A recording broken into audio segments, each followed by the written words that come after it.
Hi everyone. Hi Luigi.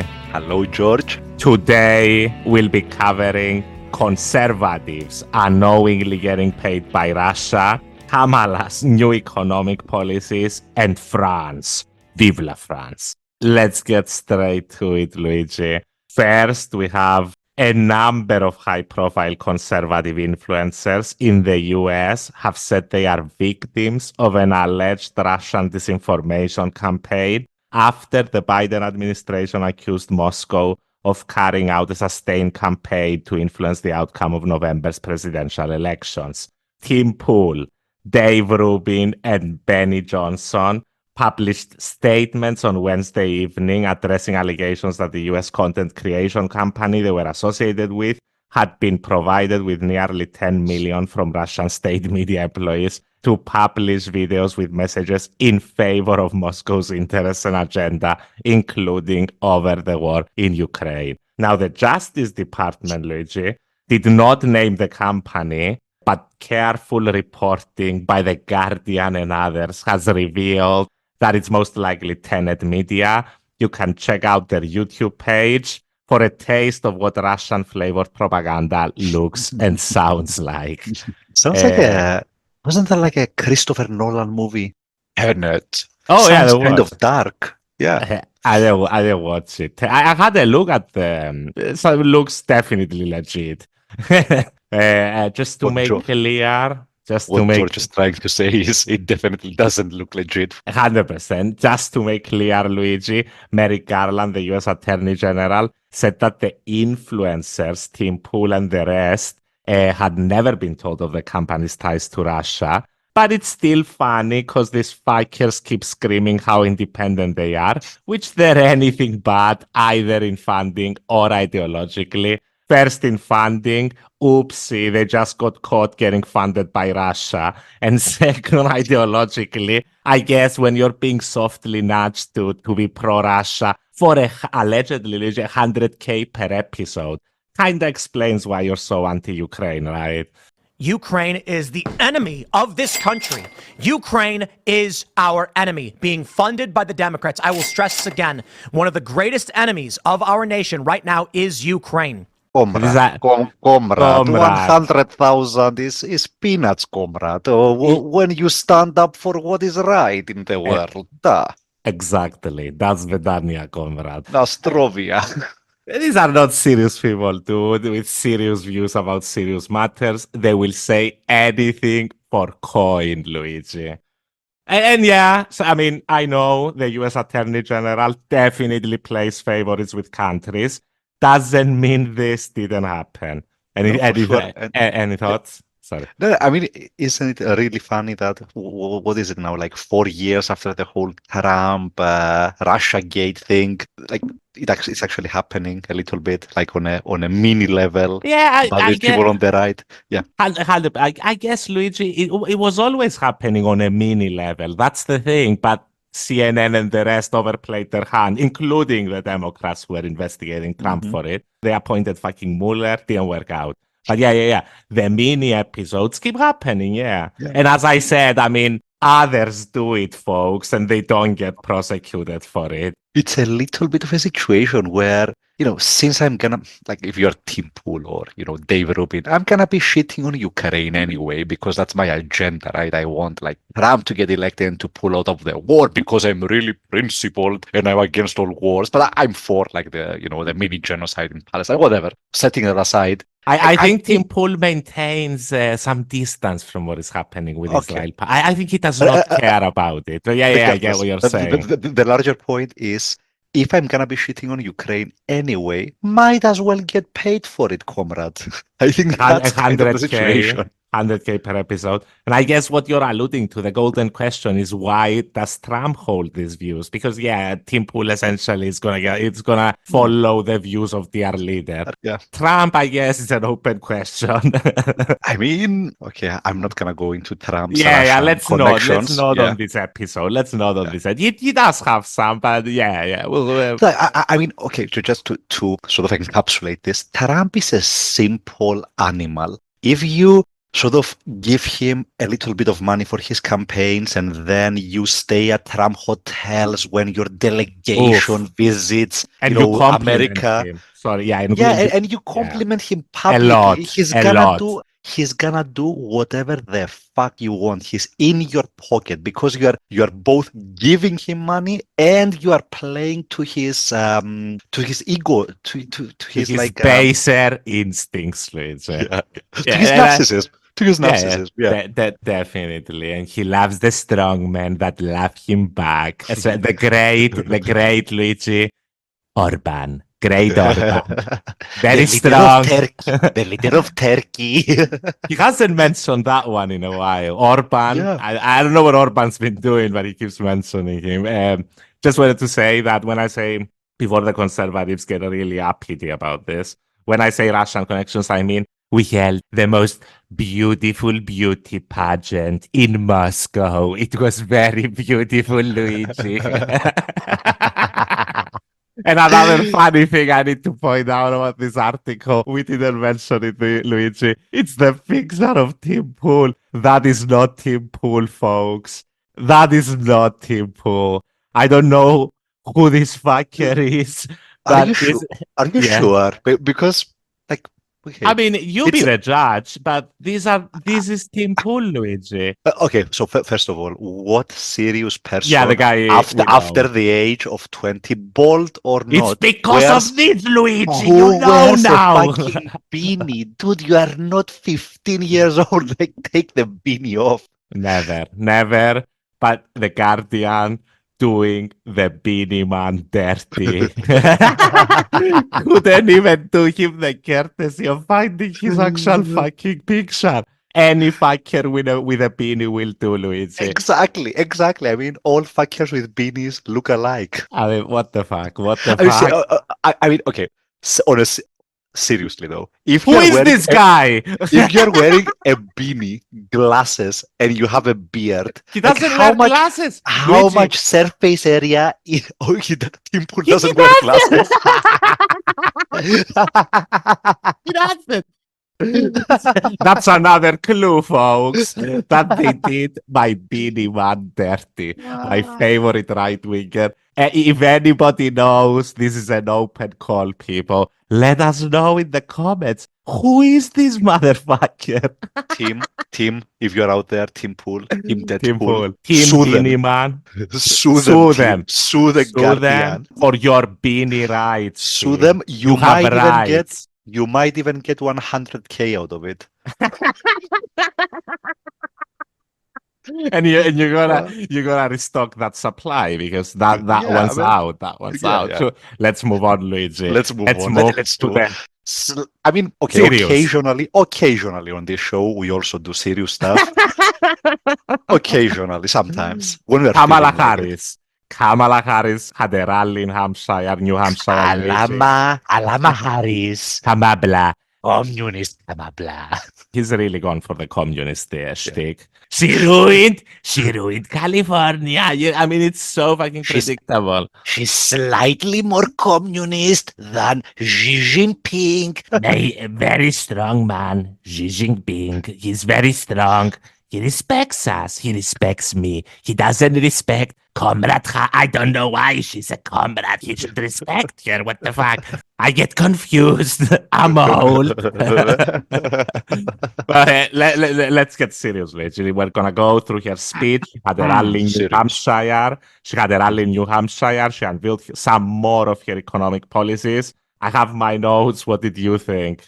Yeah, so look, let's summarize what you proposed first and then give our thoughts a little bit on that. The things that stood out for me. So far she's unveiled like things to support the middle class. For example, we're gonna build 3 million new houses. We're going to subsidize the first 25,000 for first-time homeowners, basically allowing people to enter the housing market, especially for Gen Z and millennials. I mean, I think a lot of people have been locked out of the housing market, and I think that's what's fueling a lot of the anger. So, right steps in the right direction on the housing front. Now, what she unveiled yesterday was more on the tax front, and specifically, maybe you can walk us through it if you want, George. Oh, she mentioned a lot of things, a lot of it sort of word salad like Luigi.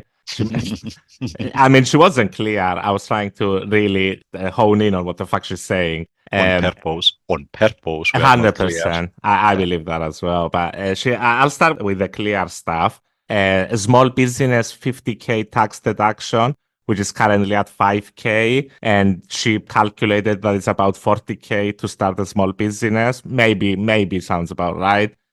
She also offered no interest loans, like to expand businesses, small businesses, cut red tape, easier to file taxes. All of this I have no problem with.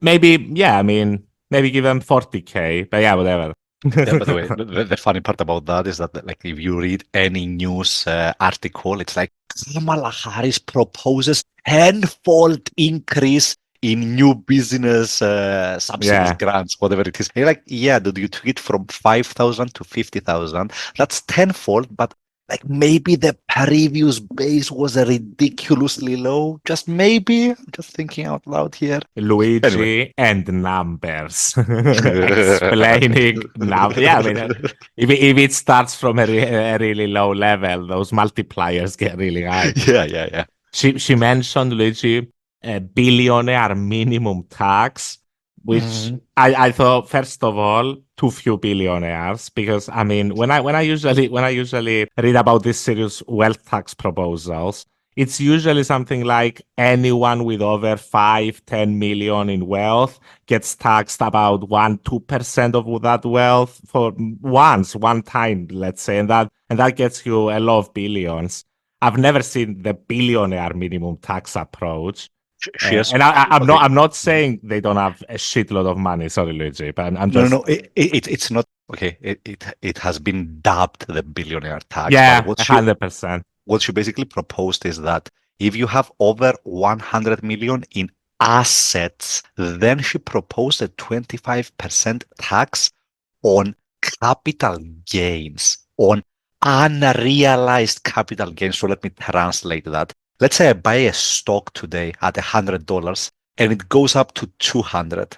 I'm not going to pay tax on that $100 appreciation until I exit that position, until I realize the income. And then you get taxed the capital gains tax. Exactly. You get taxed 20% or whatever capital gains 25. Is. I think that she wants to put it at 25 for anyone with more than 100 millions in net worth. Is that what the billionaire tax is? So she's basically, what she's proposing, and this was a Biden proposal before her, is if you're a billionaire, so let's say you're Elon Musk, right, and you have all of your money in Tesla, or Jeff Bezos and you have all of your money in Amazon, you shouldn't have to wait for that guy to sell their shares because they might never do that. Look at Warren Buffett, right? The guy is 96 years old, fourth wealthiest man on the planet. He's never going to sell his shares. So instead of waiting for them to sell before you tax them, you're going to tax them on an estimation of how much their assets appreciated per year. Now, here's what I want to stress on this. This is never, not in a million years, going to pass under any Congress, under any administration. This is virtue signaling at best. I'm happy they're discussing it, but there is a 0% chance that the billionaire class or the oligarch class or whatever we're calling them these days, that they allow this to pass.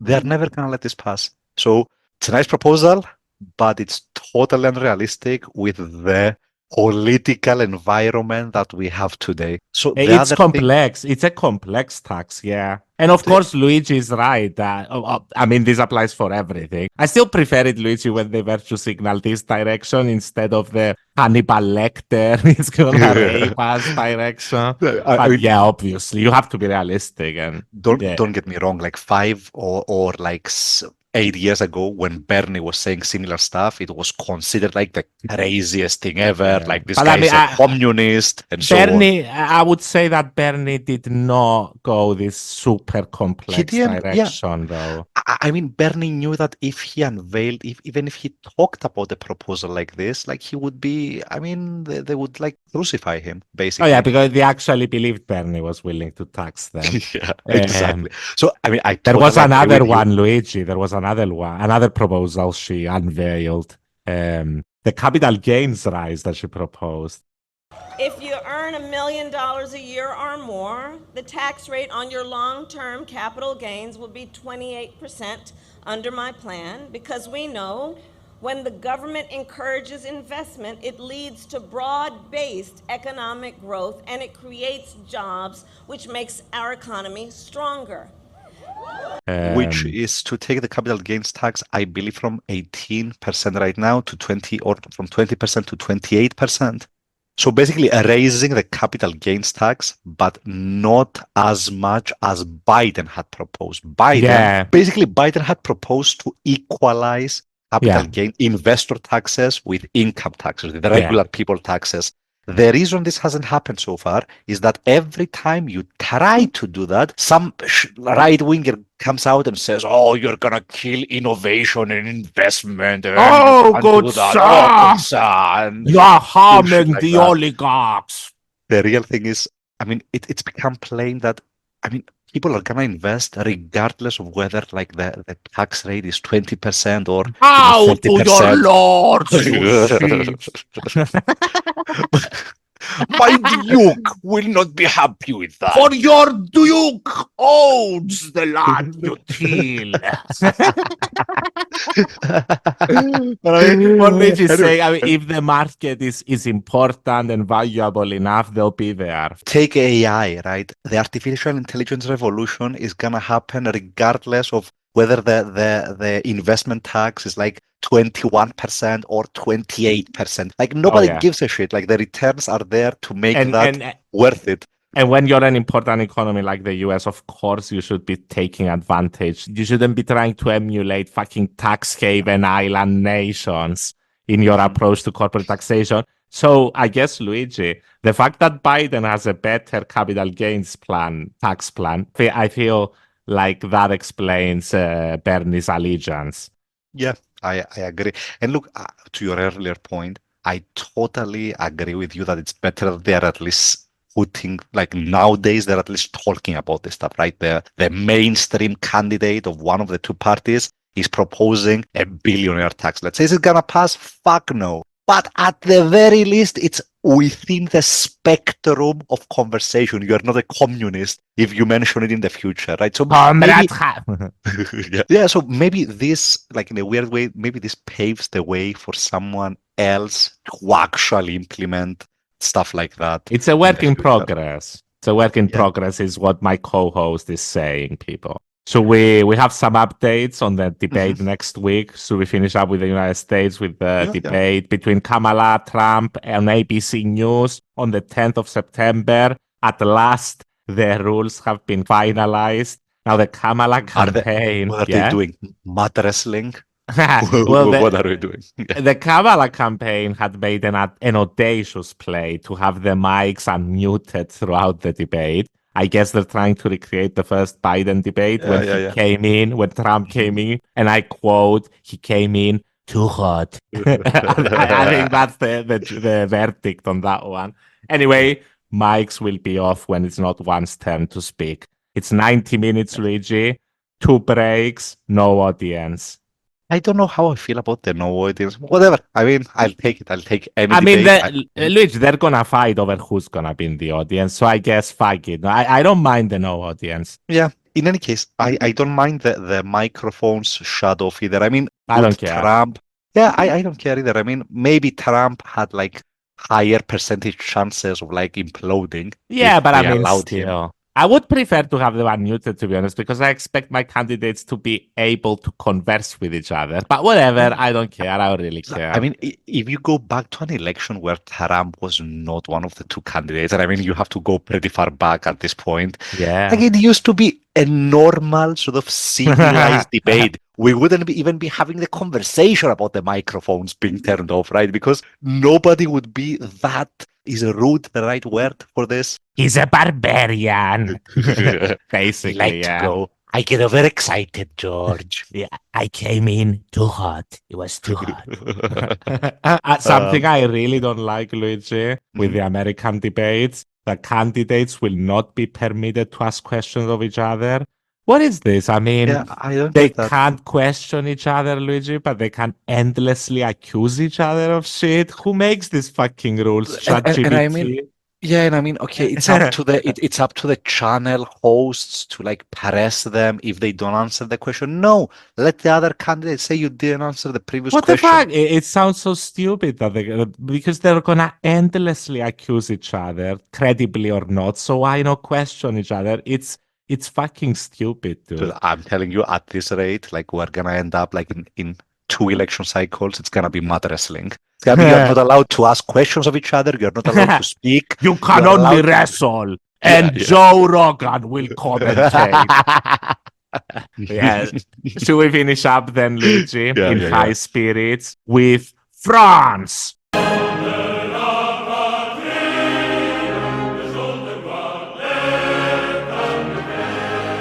Where Macron has finally decided to abuse his position in the constitution, that being his responsibility to appoint the prime minister by picking Michel Barnier, aka Brexit negotiator. Ooh A la guy, la. a guy, Luigi, whose party, the Republicans, came fourth in the Fourth, elections. yeah. Wow. Legendary. Wow, such legendary democracy. Dude.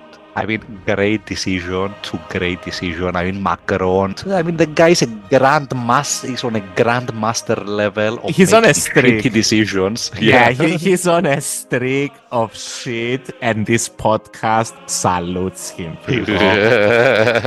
He effectively he threw the leftists, the alliance, who of course came first in the fucking elections, Yeah. under the fucking bus. Basically told them, fuck your democracy, you. mon ami, and On I'm gonna do what I want. Yeah. Honestly, I think he formed some sort of under the table agreement with Le Pen, not to know no confidence, this guy. Because, I mean, for his sake, otherwise the tenure of this prime minister is going to be extremely short. So He I read, yeah. I read that Mélenchon like is already like Ooh. Mélenchon, so the leader Every of the left, one of them, every one He's of the al- leftists, he's of the already leaders. telling the people to basically go out and protest. So spoiler alert, we're gonna burn Paris. I mean, when you pick the post of prime minister, you give it to the guy who came fourth in the fucking whose party came fucking fourth, dude. Democracy, mon ami. It's That's how it very. goes. My opinion is he probably went to Le Pen and he was like, Madame, it's either Michela or the commies. And we all hate the comics. It's time to pick your baguette, Madame. Do you want it extra soft? I mean, as you said, Luigi, I mean, the left is furious, not just Mélenchon. But Le Pen came out and Bardel, like, they both came out with a very politician-like statement after the news broke, very unlike them. I mean, we will judge his speech, his decision. What is this, Bardella? That's exactly what happened. Yeah. We We will judge them on the merits of their positions. This is You're a like, coup, yeah, good folks. luck. This Yeah, is a fucking coup. Storm the Bastille. It's time. We are having Emmanuel for dinner. We only joke, folks. We do jokes. We do jokes about important things. The Socialist Party, Luigi, as you said, it wasn't just Mélenchon.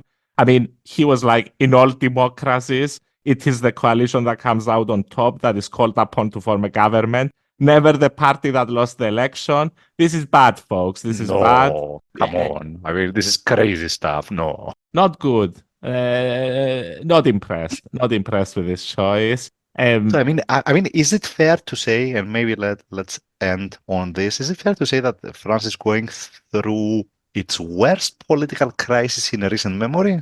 Definitely, it's pretty bad. Definitely what you said. I mean, they've never had this situation with the parliament in recent memory, definitely. They've had instances in the close past where, you know, they had to cohabitate. He got a prime minister from the opposite party, but not this, where it was a hung parliament and then you pick the guy from the fourth party because you hate the fucking leftists.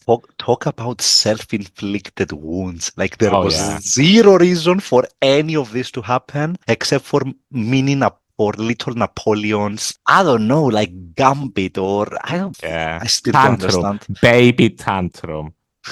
My opinion is, Luigi, the silver lining. Look, the reign of Goldman Sachs Napoleon is not long for this world. The alliance needs to make sure that it is best positioned to win the next presidential elections because it is possible. They need to think long and hard whether Mélenchon can do it because in my humble opinion, I don't think he can. Maybe the leader of the socialists, but I'm not sure. But they need to figure this out fast and come out strong from this because the voice of the people has been silenced. And if they come out united, representing this voice like they did the last elections with the right figurehead, honestly, victory is within reach. That's what I believe. Hallelujah, brother. Otherwise, follow Mélenchon, storm the fucking Bastille.